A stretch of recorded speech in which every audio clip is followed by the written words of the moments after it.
Unaitwa mwana wa Mungu aliye hai. Nimekuja Kayanga kuwaita ndugu zangu, nimekuja kuwaita kwamba yatosha mateso yenu, kwamba yatosha huzuni yenu, kwamba yatosha mlivyorogwa, yatosha mlivyoteseka. Sasa Yesu yu hapa, Yesu yuko mahali hapa. Haleluya! Yesu anawaza mema, sema amina. Amen. Yesu yuko mahali hapa, anawaita, anawaita. Nilipokuwa nawaambia juzi, yale maajabu. Unajua watu wanachukulia na kuchukulia kibinadamu haraka haraka. Usichukulie kibinadamu. Hii kazi ya injili Yesu anaipenda sana, alafu anaipigania mwenyewe, alafu anaishindania mwenyewe. Ni wanadamu kutokujua. Tulikuwa tunahubiri mahali fulani pale Nyaishozi. Wakati tunahubiri, uongozi ukawa kama unasuia. Nikamwambia mama mmoja, huyo kiongozi, kasema, mama wewe bado ni mtoto mdogo. Mungu amekuheshimu, amekupa kaajira, unasema tena mbele ya Mungu kuzuia. Nikamwambia ruhusu mkutano uhubiriwe, usije ukapata hasara. Mungu amekuheshimu. Mama akaturuhusu tukahubiri. Wakati tunahubiri, wakaja wasiojua siri hii, wakaja wanasema, jamani, tumekuja kuwazuia kwamba msihubiri, mnahubiri injili ngumu, mnazungumza hapa na wachawi. Orekatu bagambe, orekatu bagambe. Haleluya! Mnawasema na wachawi, mnasema wanakula, wanakula watu. Bwana asifiwe. Wanawatesa dada zetu na mama zetu, wanawatesa baba zetu. Haleluya! Sasa sikiza nikwambie, wakasema msihubiri. Moyoni nasema, Yesu Kayanga ukuhubiri kweli, siwezi kuacha Bwana, nitakuhubiri sawa sawa. Haleluya! Nitakusema sawa sawa. Walipomaliza kututisha tisha wakaondoka, lakini tule tu maneno tukaniuzi.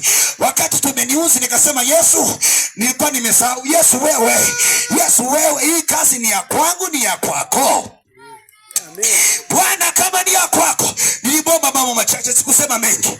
Nikasema, Yesu, ninakuomba uishivyo, uwaambie wewe ni Mungu, uwaambie wewe ni nani? Ni Mungu. Halafu hii kazi sio ya wale vijana, hii kazi ni yangu mwenyewe. Nikamaliza nikasema, Yesu, usipowaambia kesho hatuhubiri. Sema amina. Tukalala pale.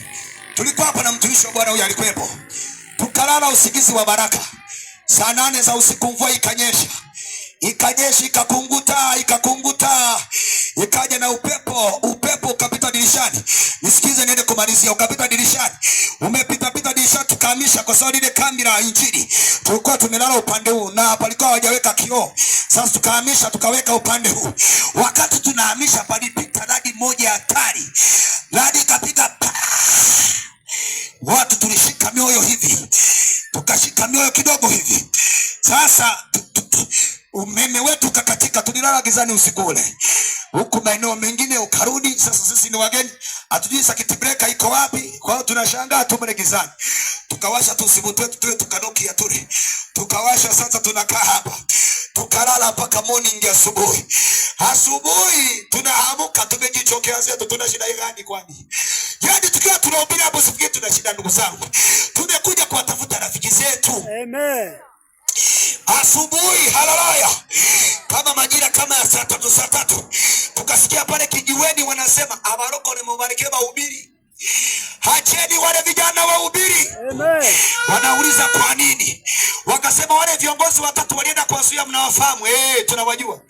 Yule wa kwanza, radi iliyopiga ile usiku ilikunguta nyumba, ikapita kwenye mfumo wa sora, ikapita mpaka ndani, ikaswaga pikipiki, amenusurika kufa.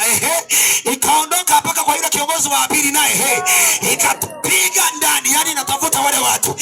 Sasa wamechanganyikiwa. Asubuhi na yule mkurugenzi wao alikuwa anawasimamia, akapanda gari likamkosa kumaliza kule barabarani. Waliporudi wakasema, twende kutafuta urafiki na wale watu tusije tukafa. Yesu asifiwe. Ulikuwepo au hukuwepo? Sema waambie, nilikuwepo. Sasa wewe unasema nini sasa? Alikuwepo na wewe ulikuwepo. Sasa nagonga injili. Naona yule kiongozi mkubwa ameshavila kidogo na kakitambi kapo na namna fulani Nikaona naingia, nikasema kesi imeamka tena au nini inaingia? Nikaona kumbe amebeba katuni mbili za maji, anatembea nazo, anaenda kwa mhubiri. Haleluya! Akafika nazo, anaweka chini hapa. Bwana Yesu asifiwe. Anaweka, alafu unajua anafanyaje yule mama? Yule baba unajua linafanyaje? Linafanya mambo hivi. Yusi na gaibani vinaijua, likaenda mambo hivi kidogo. Sijaelewa vema, naona mke wake naye amebeba katoni ya soda, anakuja nayo. Haleluya! Ndugu zangu, niwaambie, kazi hii ya injili Mungu anaiwazia sana. Hii kazi ya injili sio ya mwanadamu. Ndio ungelikuwa unasikiliza vema, sijahubiri habari za mtu hapa. Hapa nasema habari za Mungu aliye hai. Hapa nasema habari za Yesu. Ndio ujue kama nahubiriwa Yesu, lazima Yesu ajitetee, lazima Yesu ajipiganie, lazima Yesu ajishindanie. Na Yesu anawataka watoto wake. Watoto wa Yesu, simama kwa miguu yenu. Watoto wa Yesu, simama mshangilie. Yesu! Yesu! Yesu!